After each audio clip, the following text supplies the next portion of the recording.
The war had lasted for many years, and too many lives had been lost on both sides, so when the chance for peace finally came, the leaders of Earth did not hesitate to send someone, and they chose Reed, a man who had seen the worst of battles, and yet carried calm in his eyes and a quiet strength in his voice. He was not a diplomat by training, but he had survived enough wars to understand the value of silence and the weight of words, and so with nothing more than a small transport ship and a message of goodwill, he left the orbit of Earth and traveled deep into Valari, territory, a place no human had stepped foot since the war began. The Valari were unlike humans, in many ways taller, leaner, with silver blue skin and eyes that shimmered like water under moonlight. They were known for their grace and discipline and their fierce pride, but their queen Lyra was something else entirely. She had ruled her people through both fire and sorrow. She had watched her cities burn and still stood untouched like a blade forged in tragedy and fire. When Reed entered the crystal hall of her mountain palace, the silence was thick. Her council sat in cold rows around her throne, and Lyra herself sat unmoving with her long dark hair braided down her back, her gaze resting on Reed, not with hatred, but something colder than that. Reed bowed low and said nothing. At first he had been told not to speak unless spoken to, so he waited. The hall echoed with the wind outside howling through the high pillars carved from the mountain stone, and finally the queen spoke, her voice smooth and sharp like a blade running across silk. She asked what Earth wanted from her people, and Reed replied simply that Earth wanted peace, not control, not demands. Only peace between two tired worlds, and the right to begin again. Was no applause, no nods of approval, only silence. And then the queen rose and began to walk toward him, her robe trailing behind her like flowing shadows. She stopped just close enough for her voice to be heard, but far enough that their bodies would never touch. She asked him what a human could possibly know of Valari loss, and Reed, without flinching, told her he had lost more than words could ever carry. He had lost brothers. In the fire of their weapons, he had watched cities fall from orbit and the stars grow darker with every battle. He had not come to argue, he had come to end the darkness. The queen said nothing, but her eyes watched him for a long time before she turned and gestured for her guards to stand down. She allowed him to stay in the palace as her guest, and for the next few days, Reed watched how the Valari moved, how they spoke in sharp, precise tones, how they never touched each other in public, how even the children were taught to walk with silence and grace, and he realized how deep the pain must have run in a culture where even comfort had no place. Still, something began to shift. Lyra began allowing Reed into more meetings. She listened when he spoke, even if she did not agree, and sometimes he noticed her watching him, not with hatred but curiosity. He told her stories of Earth, not about its weapons or its wars, but its rivers and forests, its music, its endless skies, and in return, she showed him fragments of Valari history, tapestries woven with star-patterned songs sung in a language that sounded like wind and crystal. But pieces never born so easily. On the third day, during a high council gathering, an explosion tore through the western wing of the palace. The crystal walls shuddered, screams echoed through the halls. Smoke flooded the chamber, and for a few terrible moments, everything was chaos. Reed reached for his cum, but before he could move, someone shoved him down, and he hit the stone, hard pain flashing through his head. When he rose again, the queen was on the ground, blood streaked across her temple, and her guards had their weapons pointed straight at Reed. He raised his hands slowly, trying to speak, but no one listened. They dragged him through the halls, his voice drowned by the alarms, and when they locked him in a dark cell beneath the palace, he realized that someone had planned this.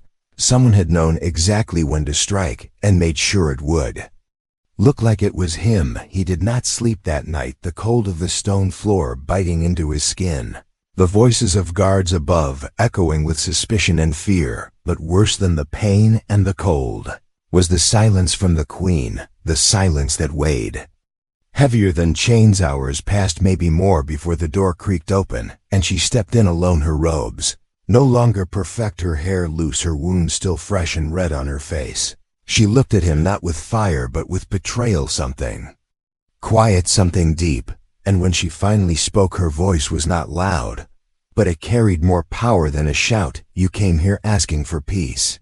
You spoke of trust, but you brought blood into my home. And when she stepped closer, he saw not just the queen but the woman behind the crown, someone tired, someone wounded, someone who had trusted and been burned again. And then she whispered with a voice barely louder than breath, "You shall not touch me, human." And then she turned and left, leaving Reed in the dark, wondering not just how he could prove his innocence, but if it even mattered anymore. The mission had changed, and the path ahead was no longer about politics or promises. It was about trust broken, and whether it could ever be rebuilt.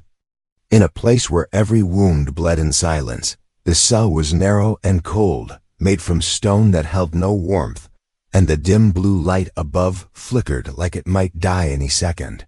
Reed sat with his back to the wall, his hands bound behind him by a magnetic lock that hummed softly each time he shifted his weight. His thoughts would not rest, the explosion, the screaming, the moment. He saw the queen's blood, the cold faces of her guards, and most of all her voice, saying those words, not with anger, but something worse, something that sounded like disappointment. He'd been betrayed that much. He knew someone had planned to ruin the peace talk. Someone had planted a device inside the palace, knowing full well Reed would be blamed. And now, with Lyra wounded and her people outraged, the chance for peace was dying minute by minute. Time moved slowly in that prison. The guards changed twice, but no one spoke to him. They only brought food through a small hatch and took it back untouched. Reed did not eat. He spent his hours thinking of every step he had taken, every meeting, every face, trying to find something that did not belong. And somewhere between those endless thoughts, a memory returned on the day of the explosion just before the blast. One of the queen's advisors, a man with pale markings on his skin, had left the council chamber early, saying he was ill. Reed remembered how the man looked back over his shoulder just once, and how his expression had been unreadable. That single moment began to burn in Reed's mind like a flare. Maybe he had found the first thread of truth. Maybe there was still a way to pull it free, but locked here with no one to believe him. The truth meant nothing. Then the door opened again. This time not a guard, but Lyra herself entered, dressed in a deep black robe. With her arm in a sling, her face was pale, but her eyes were sharp like ice cut by light. She stood before him for a long time, saying nothing, then finally ordered the guards to unlock his restraints. They obeyed, but did not leave. Reed rose slowly, rubbing his wrists, and stood without a word. Lyra watched him closely, then asked in a calm voice what he had to say for himself. He replied the same thing he had told her before, that he had no part in the attack, that someone inside her court wanted to destroy the peace, and that she could punish him or kill him. But that would not change the truth. Her eyes narrowed, but there was a flicker of hesitation, and she said nothing for a moment before she turned away and began to walk. She told the guards to follow with him. They moved through the lower halls of the palace, now damaged with cracks in the walls and smoke marks along the floor. When they entered a quiet chamber, Lyra waved the guards off and sat in silence for a moment. She finally admitted that while many were calling for Reed's execution, she had not made her decision, because something about his words, something about the way he had stood even when accused, had made her question the obvious. She then told him he would have a chance to prove himself, but only under one condition. He would not touch her, not in defense, not in accident, not in any circumstance. She said it again, slowly and clearly. "You are forbidden to touch me ever again." Reed nodded. He understood. He accepted, and he would respect it without question. Next day, he was moved to a chamber guarded at all times and given limited access to the palace information systems under watch of Velari security. He was allowed to begin a private review of surveillance from the day of the blast. Frame by frame, hour by hour, he studied faces and movement, timing and location, and slowly he began to see it, a pattern. The advisor he had noticed earlier had moved strangely, always close to energy ports, always away from large groups, and once near the queen's private corridor. Just minutes before the explosion, and most damning of all, a flash of metal near his sleeve. Just before the explosion flickered. Through a blurred camera angle, Reed presented his findings to Lyra that evening. She watched the footage with no expression while Reed explained every step she asked. Sharp questions, and he answered calmly. Finally she looked away and said softly that the man in question was her uncle, a high elder, who had once helped raise her after her parents died. She said this not with sorrow, but with a cold kind of weight that made Reed understand just how deep the betrayal cut. Still, she did not say he was innocent or guilty, only that more proof was needed, and so the investigation began in secret. The Queen allowed Reed to meet with one of her intelligence officers under full security. Reed passed what he had learned and asked for further access, and slowly more evidence came forward. Not enough for the court, not yet, but enough to build a line between what seemed and what truly was. During this time, something between Reed and Lyra began to shift. They still spoke with formality, still moved with distance, but now their words held less edge and more weight. They began to share thoughts beyond the mission. She asked about Earth again, not its politics, but its oceans and trees. He asked about her people, and she spoke of the long years under stars, and the silence that came with power. She told him once that being a queen was like holding fire in both hands, forever beautiful, but always burning. And Reed replied that leadership on Earth felt like drowning with your mouth closed, so no one would hear you scream. The walls between them did not fall, but they began to thin. Still, she never forgot the warning, and neither did he. Every time they stood close, he made sure there was distance. Every time she moved past him, he kept his hands behind his back. Once during a briefing, she stumbled slightly on a loose stone, and instinct made Reed step forward, but he stopped himself before she could speak. She steadied herself without help and simply nodded. That night, Lyra sat alone in her chamber and watched old recordings of the peace conference, her eyes stopping at the moment when Reed helped a Valari child who had tripped during a tour. She replayed it twice, noting the way he lifted the child gently without fear or hesitation, as if no war had ever happened. In the dark silence she whispered a single word, "Why?" but no one answered, and the stars outside her window said nothing. Palace stood quieter. Now the damage from the explosion had been mostly repaired, but the walls still seemed to hold the memory of that day. A crack beneath a statue, a scorched edge near a crystal window, small signs that peace had almost been lost, and still might be. Reed moved carefully through its halls, under the close watch of guards, who no longer looked at him with pure hatred, but not with trust either. Queen Lyra had not spoken to him in 2 days. Since their last meeting, she had vanished into the upper levels of the palace and sent word that she was overseeing internal matters. But Reed knew what that really meant. She was alone, thinking, calculating, doubting, fighting herself more than anyone else. Reed spent his hours digging deeper into the advisor's history. His name was Taren, and he had once been head of defense strategy for the Valari. During the early war years, he had resigned just before the first ceasefire and had disappeared from public view, only to return when Lyra took the throne. People had called him a quiet guide, a shadow behind her success. But now Reed saw more than that. He saw too many places where Taren had influence, access, loyalty. Even among the guard, he had placed old friends in key posts, and some of them had been stationed in the damaged wing during the blast. Late one night, as Reed reviewed yet another data stream, someone knocked softly on his chamber door.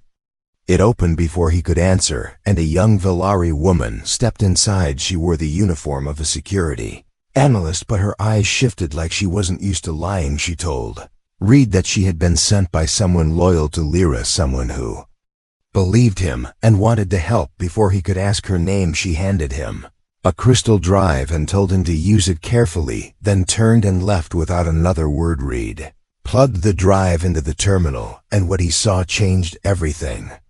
It was a private log from a palace drone that had not been registered in the official maps. It showed Taren meeting with 2 others in the lower tunnels days before the attack. No sound, only motion, and the exchange of a small device shaped like A data spike, the timestamp matched perfectly with the week leading up to the summit, and the location was a rarely used maintenance corridor under the Queen's chamber. Reed felt something cold settle in his chest. The trap had been deep-planned. For weeks, maybe months, and the worst part was that if not for Lyra's hesitation, he might already be dead, framed and buried under lies he saved. The footage in multiple backups, and then made his way to the inner court, where Lyra was expected to appear for a formal speech. The hall was crowded, her voice calm as she addressed the council, but her eyes searched the room when she saw Reed. Her voice paused just for a moment. Before she continued after the speech, he stepped forward and requested a private audience. She hesitated but agreed, and they met in the Crystal Garden, a quiet place where glowing plants pulsed gently under the sky.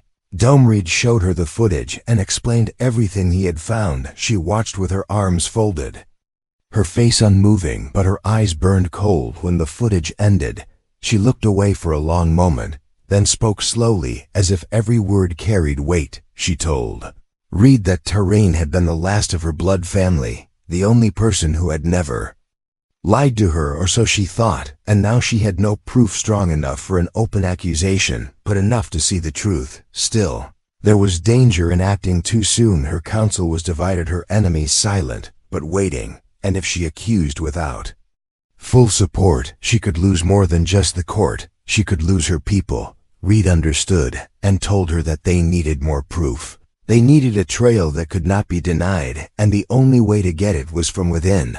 They formed a plan. Simple but dangerous. Lyra would continue public duties, pretending nothing had changed, while Reed, under new disguise, would enter the old service tunnels with the help of loyal agents to retrieve a hidden log system near where the meeting had occurred. It was a long shot, but if the device was still there, it might hold encrypted audio from the meeting, and that would be enough that night under cover of darkness. Reed moved through forgotten halls, carrying nothing but a tool pack and a personal shield generator borrowed from Lyra's vaults. The Valari woman who had given him the first clue now joined him, introducing herself as Nira. She said little and worked fast, bypassing locks and scanning hidden panels until they reached the old corridor. The air was heavy with dust and silence, and the walls sweated with faint moisture from the mountain. As they approached the last junction, Nira stopped and raised her hand. She had detected movement ahead, cloaked signals barely readable. Someone else was down here, someone who had come either to protect the evidence or destroy it. Reed drew a light pistol set to stun and crept forward, every sense alert and ready. The corridor narrowed into a small chamber filled with wires and broken consoles, and just ahead near the far wall was the log device, half buried in debris, and next to it a shape crouched in silence. Reed raised his weapon, but the figure turned and fired first. The stun bolt missed, but the sound gave them away. The fight was fast, shadows against shadows, weapons flashing blue and white. Nira was struck and fell with a cry, but not before throwing a signal beacon to mark the location. Reed ducked behind a support beam, returned fire, and finally managed to hit the attacker, who dropped with a sharp breath. It wasn't Turan, but one of his men, someone close enough to have been sent to erase the trail. Reed ran to Nira, helped her up, and checked the attacker's pulse. Alive, but unconscious. They grabbed the log device, and the beacon activated an emergency route. A hidden lift opened in the wall and pulled them out, just as backup arrived later in a secure room above the palace.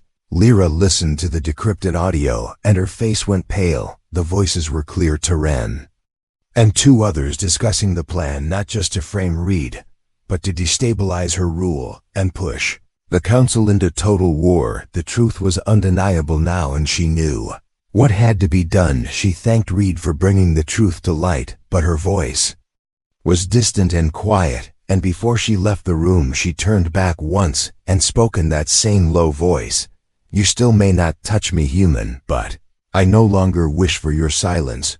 Then she walked away, leaving Reed standing in the dim light, wondering what would happen now that the Queen had seen the enemy hidden within her own court, and what it meant for both of their worlds. Weight of truth, once uncovered, never rests again. It spreads like cracks across glass, silent at first, but growing. deeper and louder until the surface breaks and the pieces fall and scatter. Queen Lyra stood at the edge of her private balcony staring out at the mountains. As the morning light rose across the peaks, the sun touched the snow with golden hands. But her mind was elsewhere, far from beauty or peace. She had heard the voices herself. The plot was not just against her, not just against Reed. It was a web spun by those who feared change, who feared peace, who longed for war, because war was familiar, and peace meant surrendering power. Terran, her uncle, her mentor, her last blood, had betrayed her, and the council must never know how deep that wound had struck. She wore her mask, still the queen, with steady voice and steady eyes, the queen who would not break no matter how the storm howled behind her silence. She kept her commands sharp and her meetings short, but each night she returned to her chamber and stood in the dark and let the silence wrap around her like armor, because she knew armor was all that would hold her together. Now Reed, on the other side of the palace, continued to work with Nira, recovering evidence, preparing it, presenting it, arranging the timelines like puzzle pieces. Every day was a risk, every moment a step on a bridge of glass. They had the recordings, they had the attacker's words and patterns, but still no direct confession from Terran, and until that moment came, everything hung by thread. The queen gave no public sign of change. She met with Terran still, she listened. She nodded, and in those moments, Reed understood the courage it took to sit across from the man who had tried to destroy her, and show no fear, no hate, only patience sharp as a knife blade. One night the queen summoned Reed to her inner chamber, for the first time, without guards, without advisors, only silence and the low blue lights glowing along the walls. She stood by the window again, her hand resting on the edge of the glass and her back turned to him. For a moment she said nothing, and Reed remained still, unsure whether to speak or wait. Then her voice came soft and slow, like water running over stone. She asked him why he still stayed after everything. He had been blamed, imprisoned, almost killed, and yet here he stood, not demanding, not angry, just present. Reed answered quietly that peace was never easy and trust was never fast, but both were worth fighting for. He said he stayed because he believed not in her title, but in her strength. The strength to see what others could not, and the strength to do what others feared. Lyra turned to face him, her eyes dim but steady, and for the first time, her expression cracked just a little. Her voice did not tremble, but her hands folded in front of her, like someone trying to keep something from falling apart. She said that leadership was not about truth or justice, not always. Sometimes it was about choosing which lies to live with and which truths to bury, and sometimes it was about standing alone in a room full of knives and pretending not to bleed. Reed said nothing because he understood, and sometimes understanding was all that mattered. That night Terran moved first. He called for an emergency council meeting, claiming to have discovered human spies in the palace. He presented false evidence, twisted logs, corrupted signals, and faces from Reed's own reports pulled out of context. The council erupted into argument, voices rising and falling like thunder and lightning. But before they could vote, Lyra raised her hand and silence fell. Her words were few but sharp. She told them that she had uncovered a conspiracy against the Valari throne, and that proof would be presented shortly. Terran laughed, not with joy, but with the confidence of someone who believed no one could touch him, not even the queen, and that was when the room changed. Reed stepped forward with Nira beside him, carrying the log crystal, and played it in full, not edited, not clipped, the full conversation. Terran's voice planning the explosion, naming the attackers, mocking the queen's trust. There was no silence this time, only chaos. Members of the council shouting, guards drawing weapons, confusion spreading like fire, and in the middle of it Lyra stood unmoving, her eyes fixed on Terran, who now stood pale and speechless as the mask he had worn for years shattered under truth's weight. He was seized not by guards, but by his own former allies, who now turned away from him as if his touch carried disease. But victory never comes without pain. In the confusion, one of Terran's loyalists drew a hidden blade and charged across the room, aiming not for Reed, not for the guards, but for Lyra herself. The queen moved back, but not fast enough, and the blade struck across her side before the attacker was brought down. Her scream was sharp and sudden, and she collapsed to one knee as blood poured through her robe. Reed was at her side before anyone else, and for the first time, she did not stop him. He caught her before she could fall and held her steady, and her voice, weak now, whispered no command, only breath. She said nothing about the rule, the warning, the words she had once carved into silence, because in that moment, survival mattered more than pride. She was rushed to the Royal Medbay, and Reed did not leave her side. The doctors worked fast and steady, but the wound was deep and poisoned. A slow venom meant not just to kill but to break the mind. Her skin turned pale, her breathing slowed, and the healers warned that, if she fell into coma, there might be no return. That night the palace was sealed, the lights dimmed, and the people waited across the stars. Humans and Valari both watched the sky and waited for a word, a signal, something that would say the queen still breathed. And in the quiet chamber, Reed sat beside her, not speaking, not moving, only watching her breathe as her fingers trembled slightly in the folds of her blanket. Then her hand moved and found his, and her fingers curled, weak but real, around his palm, and her eyes opened just enough to find his, and with no strength left to whisper, her lips formed one silent word: stay.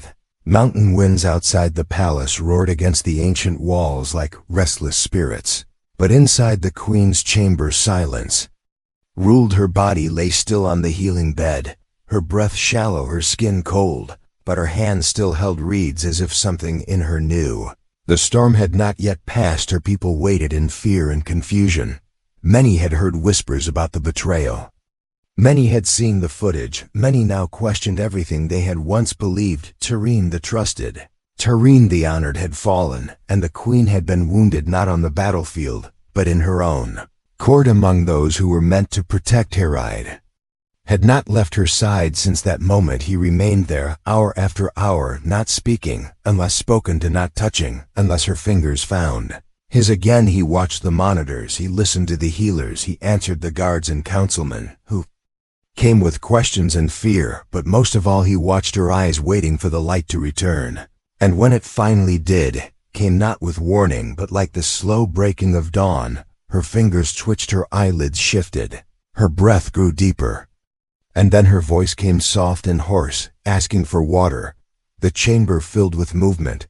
The healers stepped forward, the guards bowed, the whispers spread across the palace like sparks carried by wind. The queen was awake, and the queen would speak again soon. Reed stepped back as the healers worked, but her gaze followed him, and when they were done, she raised her hand and motioned for him to come near. And this time, when he did, she did not stop him. She did not remind him of the rule or the line between them. She simply looked at him and said that she had seen the edge of death, and it had been cold, but not as cold as betrayal. She spoke little that day, but each word she said spread like thunder through the walls of power. She named the loyal, she marked the traitors, she restored her rule not with force, but with truth. And the truth now had weight greater than any weapon. The council gathered again. This time without resistance, they bowed not only to her title, but to her survival. And when Lyra rose and walked into the chamber, wrapped in ceremonial silver with a scar across her side, and no fear in her eyes, they knew the queen had not just survived. She had changed. She gave a speech that would be recorded across systems, played through orbit relays, and translated into dozens of dialects. She spoke of peace not as surrender, but as evolution. She told her people that fear would no longer guide their decisions, that the time of hidden knives and quiet hate must end, that humans were not enemies but echoes of themselves shaped by different stars, and that together they could rise beyond war, beyond blood, beyond the need to destroy.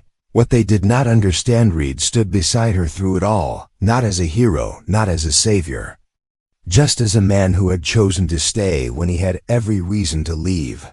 And when the speech ended and the crowd erupted not with cheers, but with silence deep and respectful, Lyra turned and for a single moment let her hand rest lightly against Reed's wrist, not for long, not for show, just enough for him to know that something had shifted forever in The days that followed change spread like a wave. Old banners were lowered. New pacts were signed. Human envoys were invited back under special protection. Valari ships docked at human stations for the first time in history, and the galaxy watched in awe as something long broken began to mend. Raid was offered medals, titles, honors. He refused most of them, instead asking to return to Earth with only one message to carry: the Queen's words of peace and her signed declaration of alliance, not as a soldier, not as a representative, but as a witness. Before he left, he met Lyra again in the Crystal Garden. The air was calm, the plants pulsed softly around them, the stars above were sharp and clear, and she stood without her crown, her robe simple, her hands bare. She asked him if he would ever return, and he said that if she called, he would come no matter where he was. She smiled then, not as a queen, but as herself, and told him something she had never said before, that the reason she had forbidden his touch was not because she feared him, but because she feared what it would mean to trust him now. She said the fear was still there, but so was something stronger, something that had survived doubt, pain, betrayal, and war, and she reached out, not to test him, not to challenge him, but simply to hold his hand. And this time no guards stepped forward, no protocols sounded, no voices warned of crossing lines, because the line had already been crossed long ago when one human chose to believe in something no one else could see. Reed left the next morning, his ship rising through the clouds as Lyra watched from her tower, her face unreadable but her heart no longer sealed, and the wind that passed over the palace did not howl with sorrow. It whispered of change, of hope, of something new born, not in fire but in truth. Stars above burned with the same light as always, but now they seemed brighter, more open, as if the galaxy had taken one deep breath and let it out slowly, no longer waiting for war but ready for peace. And far away in the silence between systems, a signal pulsed quietly, carrying a message not for governments or armies, but for those who still believed that even in the darkest places, trust could grow again. A message signed by a queen and delivered by the one who once stood accused, the one who had been forbidden, but not forgotten. The message was simple: we are ready to begin again. The end.